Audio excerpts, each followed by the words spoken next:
स्थापन झालेली ही संघटना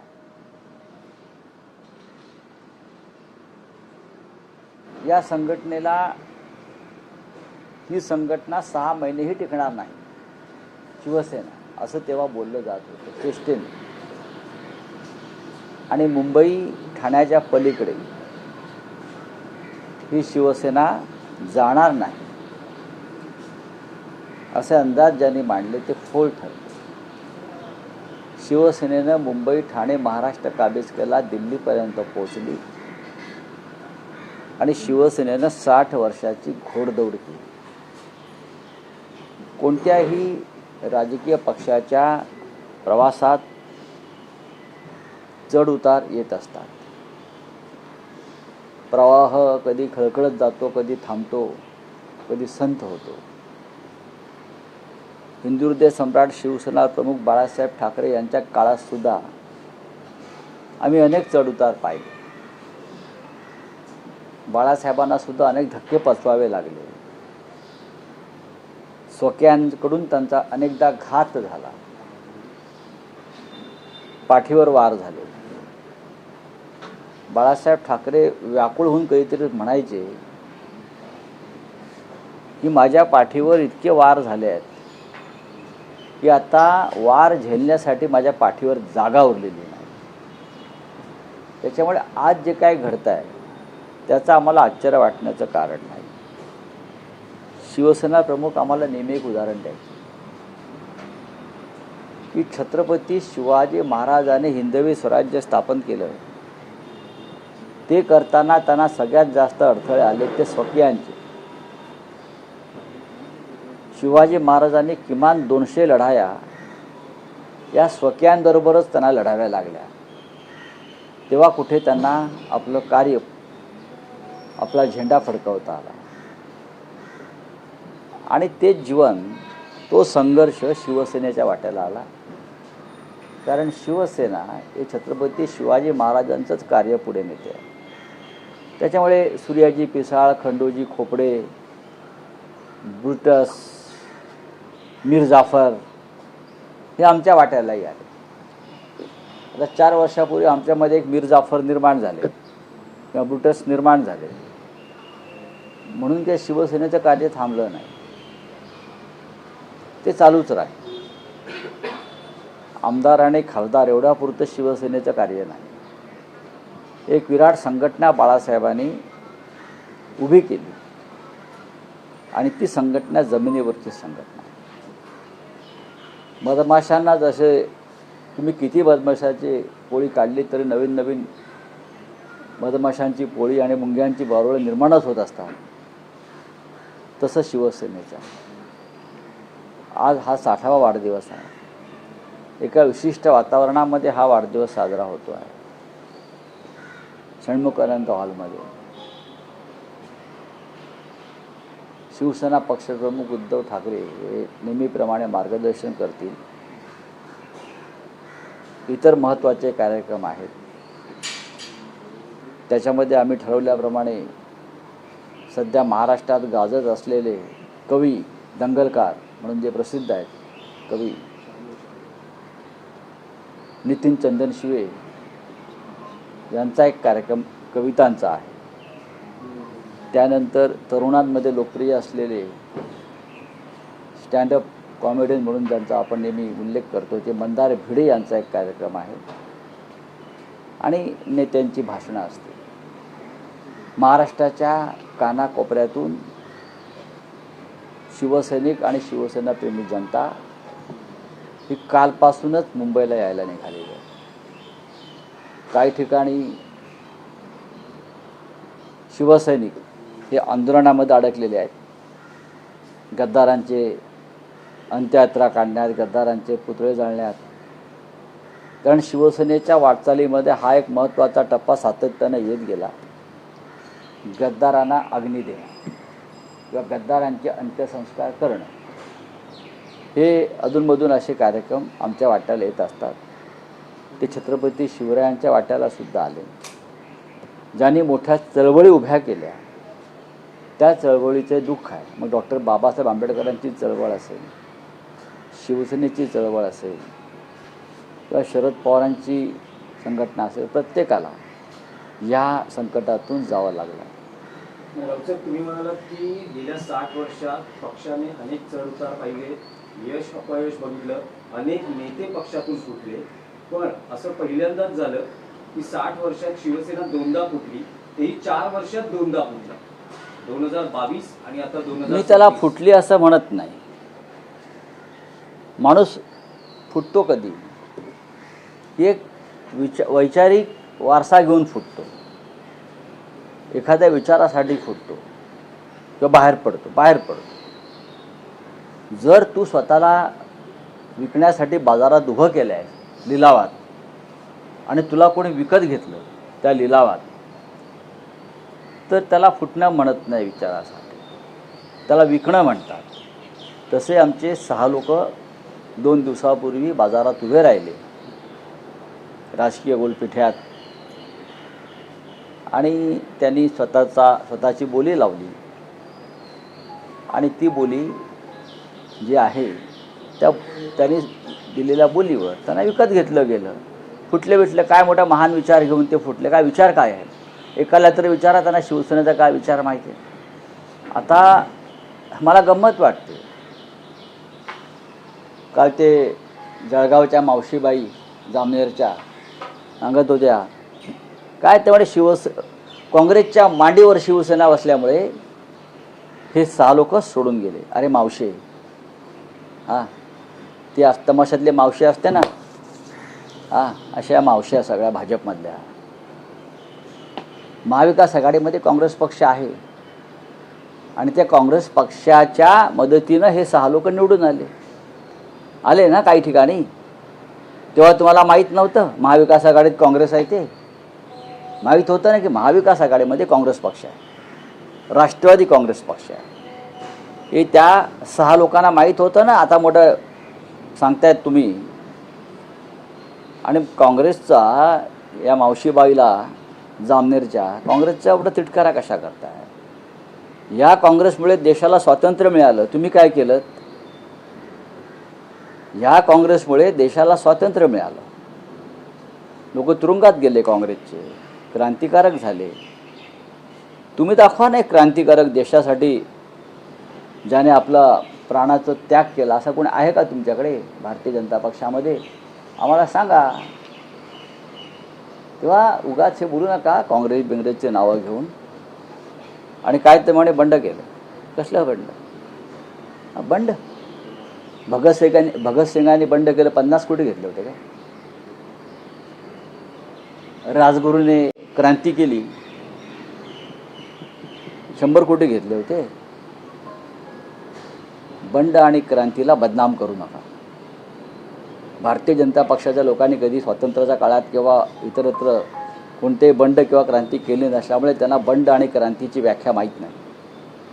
हां, बंड केलं म्हणे, बंड केलं, यांचं बंड आहे. कसलं बंड? बंडही नाही, फूटही नाही. यांनी स्वतःला बाजारात उभं केलं विकण्यासाठी, बोली लावायला सांगितली, बोली लागली, ते निघून गेले. तुम्हाला आजची गंमत सांगतो.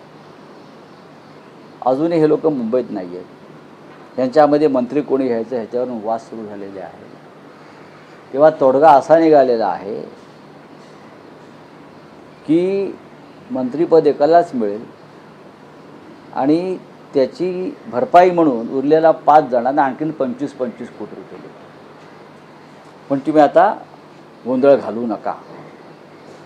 एकाला मंत्री करू, आणि जे मंत्री होणार नाहीत त्यांच्यासाठी अजून 25 कोटी रुपये या वर्षभरात देऊ, असं त्यांचं रात्री मांडवली झालेली आहे.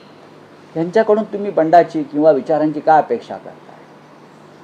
त्यांच्या मतदारसंघात प्रेतयात्रा काढतायत लोक. हे बिळात लपून बसलेले आहेत. बरं, हे बाहेर पडू शकत नाही. यांना पोलिसांचे बंदोबस्त लावलेले आहेत. का? तुम्ही काय गुन्हा केलेला नाही, तुम्ही काय पाप केलेलं नाही, तुम्ही स्वच्छ आहात ना. मग तुम्हाला आता पोलीस ताफा एवढा मागे पुढे कशा करता? आणि या राज्याचं पोलीस खातं फक्त गद्दारांच्या रक्षणासाठीच आहे का? कायदा सुव्यवस्था ढासळली आहे या महाराष्ट्रामध्ये. महिलांवरचे अत्याचार वाढलेले आहेत, खून दरोडे वाढलेले आहेत, हत्या वाढलेल्या आहेत. फसवणुकीचे किडनॅपिंगचे गुन्हे वाढलेले आहेत. पण संपूर्ण पोलीस दल देवेंद्र फडणवीस यांनी जर गद्दारांच्या रक्षणासाठी लावला असेल तर हा जनतेच्या पैशाचा अपव्यय आहे. गद्दाराने त्यांच्या हिमतीवर गद्दारी केली आहे ना, मग हिमतीवर फिरून दाखवावं ना. तुम्ही हिमतीवर गद्दारी केलीत, तुम्ही हिमतीवर 50-50 कोटी रुपये घेतलेत, तुम्ही हिमतीवर 200-200 कोटीचे ठेके घेतलेत. मग त्याच हिमतीवर तुम्ही रस्त्यावरती मोकळेपणाने फिरा खासदार म्हणून. लाज असेल तर खासदारकीचा राजीनामा द्या, ही माझी मागणी आहे पक्षातर्फे. ज्या पक्षाच्या चिन्हावर तुम्ही निवडून आलेला आहात, ज्याच्यासाठी आम्ही रक्ताचं पाणी केलेलं आहे उद्धवजींनी, पक्षानं, कार्यकर्त्यांनी,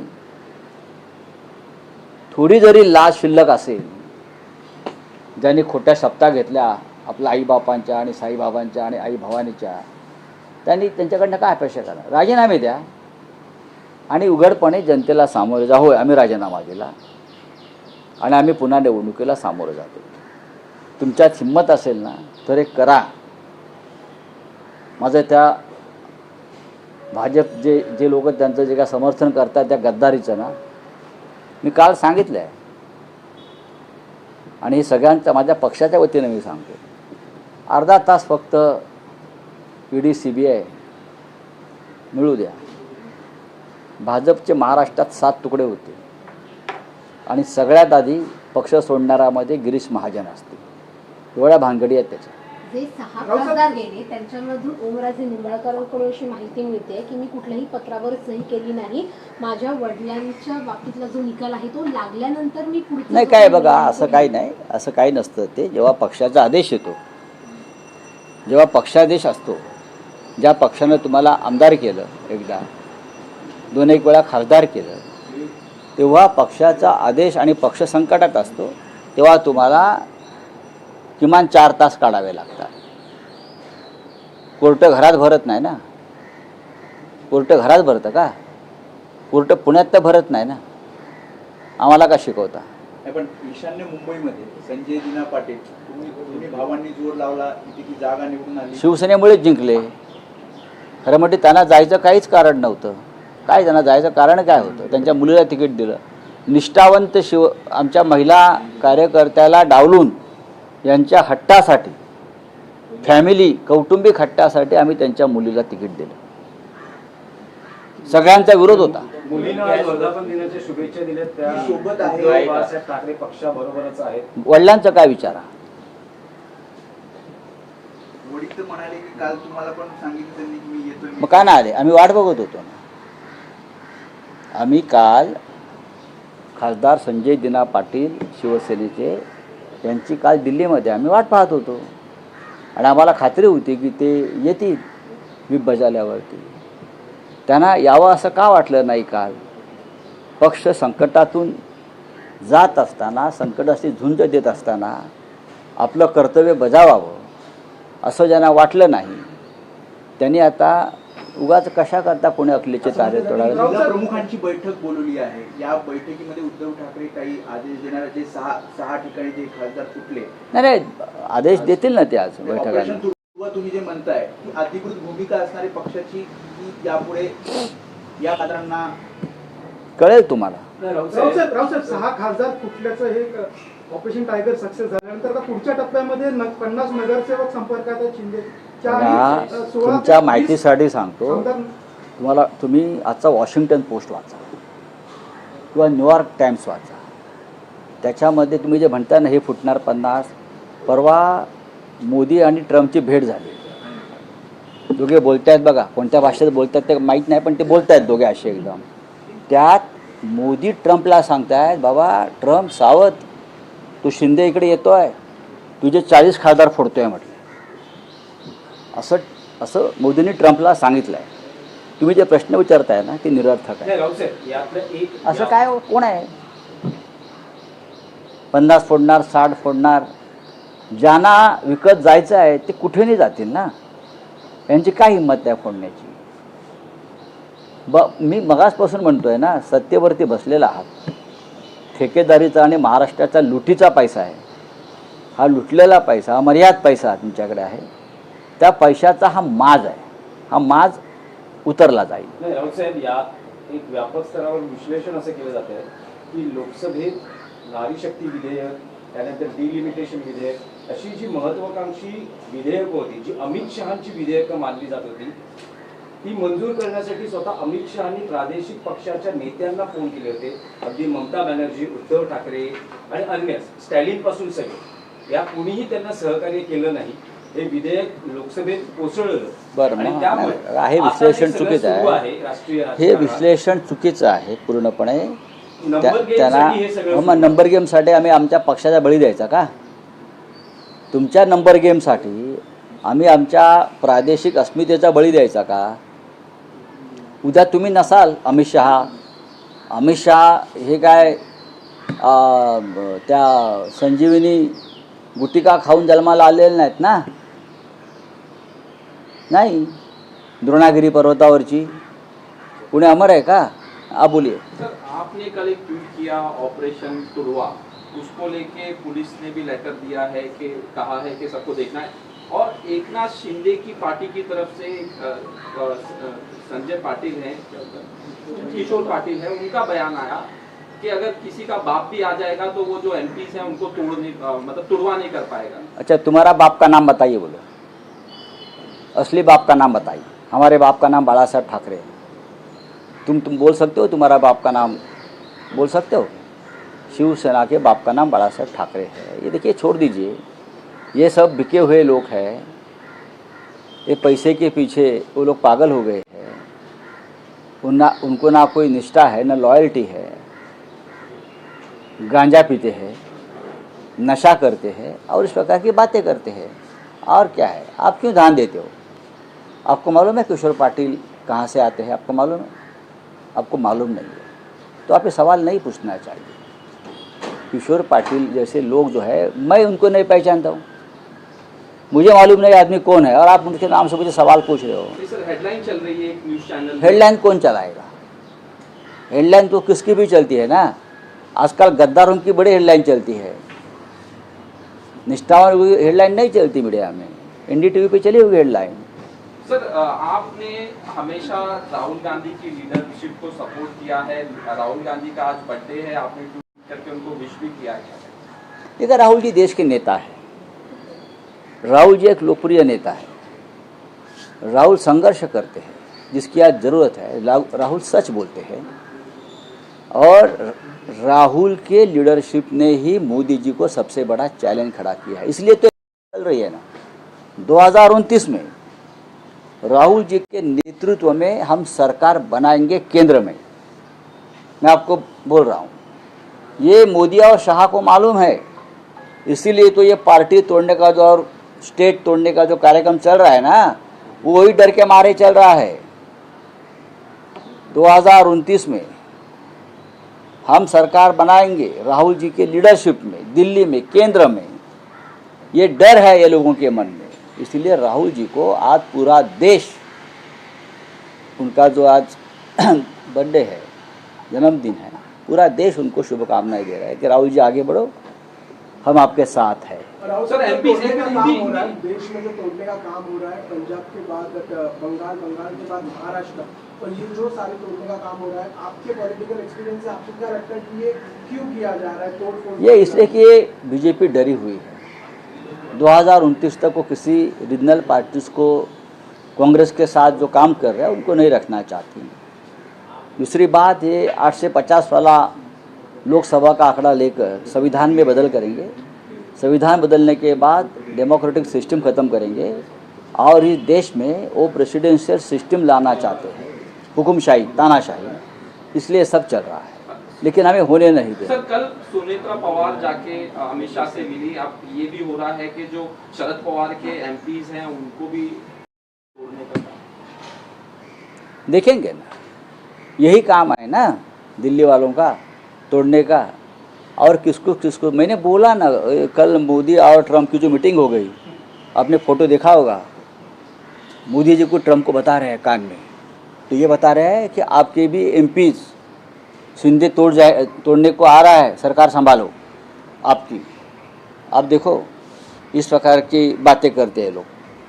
सर आज 60वां वर्धापन दिवस 60 साल शिवसेना को हो गए। हाँ। ये बहुत लंबा सफ़र है और बहुत ही संघर्षपूर्ण सफ़र है। हर मोड़ पर हमें संघर्ष करना पड़ा है, चाहे हिंदू हृदय सम्राट बाला साहेब ठाकरे हो, चाहे उद्धव ठाकरे जी हो, हम सब हो। और हमने हमेशा संघर्ष करते करते यहाँ तक हम पहुँचे हैं। और हमारे घाव हमने झेले, आगे से कोई घाव नहीं करेगा, हिम्मत नहीं होगी। जो घाव हो गए हमारे पीठ पर हो गए, कल तक हो रहे हैं, आगे भी हो गए, लेकिन हम आगे जाएंगे। महाराष्ट्र में और केंद्र में हमारी सत्ता आएगी, तब हम उनको दिखाएंगे क्या है। चलिए, थैंक यू। वर्धापन सोहळा षण्मुखानंदमध्ये साजरा होतो, दुसऱ्या गटाचा नेस्कोमध्ये, त्या गटाच्या त्यांचा एखाद्या गटाचा असेल, त्यांचा तिसरा किंवा चौथा त्यांच्या गटाचा आहे, बरं का, पण त्यांचा गट या दिवशी नव्हता स्थापन झाला। अमित शहाला त्यांची जन्मपत्रिका त्यांच्या गटाची अमित शहाकडे आहे, तर अमित शहाला कुंडली बघायला सांगा, त्यांचा जन्मदिवस नक्की कधी आहे। आज शिवसेनेचा वर्धापन दिन आहे, म्हणजे हिंदू हृदय सम्राट बाळासाहेब ठाकरे यांनी जी शिवसेना स्थापन केली त्याचा 60वा आहे। आता तुम्ही जे म्हणताय काय, तर त्याचे जे कुंडल्या आहेत, जन्मतारखा, जन्मदाखले, जन्मवेळ, कुठल्या इस्पितळात ही पोरं जन्माला आली, त्यांचा आईबाप कोण, हे अमित शहाकडे सगळी कुंडली आहे। त्यांना अमित शहाना विचारावं लागेल त्यांना की नक्की ते चुकीच्या मुहूर्तावर करतायत ते लोक, त्यांचा तो आजचा दिवस नाही आहे त्यांचा। आणि खरं म्हणजे त्यांचा जो जन्मदिवस आहे हा त्यांनी एकतर सुरतमध्ये करायला पाहिजे, नाही तर गुवाहाटीला केला पाहिजे, कारण त्यांचा जन्म तिकडे झालेला आहे ना, इथे कसं काय करून चालेल। ते काय ती लोकांना फसवत आहेत। राहुल साहब, शिवसेने का 60वां वर्धापन दिन, आपके पास लाखों यादें होगी बाला साहब ठाकरे की। मेरी पूरी ज़िंदगी बाला साहब के साथ गई, मेरा पूरा जीवन शिवसेना में गया। हम बचपन से बाला साहब के साथ रहे, इतनी यादें हैं। एक महान व्यक्तिमत्व रहा, हमारा जैसे लोगों को उंगली पकड़कर राजनीति में लाया, यहाँ तक पहुँचाया। ऐसा नेता फिर देश में पैदा नहीं हो। निष्ठावंत और ऑपरेशन तोड़ेंगे जो आपने कल कहा, उसके लिए कैसे देखिए, शिवसेना ये निष्ठावंतों की एक फैक्ट्री है। चाहे कितने भी गद्दार बेईमान निर्माण हो जाए, लेकिन उससे ज़्यादा संख्या में इस पार्टी में निष्ठावंत पैदा होते और काम करते रहते। 22 तारीख को जो है, जो एमपीज आपके जा रहे हैं वो दिल्ली जाएंगे और जाएंगे, उसका समर्थन देंगे, ये जाने इस तरह की खबर आ रही है, पत्र भी दिया है। अरे आने दो, उसमें जाने दो ना। अब वो हमारे नहीं रहे हैं, उसने अपने आप को बेच दिया है, अपनी कीमत उसने बना दी है।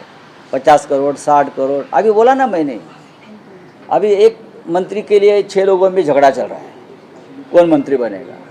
तो एकनाथ शिंदे के बेटे ने प्रस्ताव रखा है, एक मंत्री बनेगा, बाकी तो 5 बचे हैं, उनको 25-25 करोड़ में ज़्यादा दूंगा। अब झगड़ा मत करो, जो बच्चों को देगा ना चॉकलेट, वो करोड़ों में ही बोलते हैं ना, लूट का पैसा है, डकैती का पैसा है।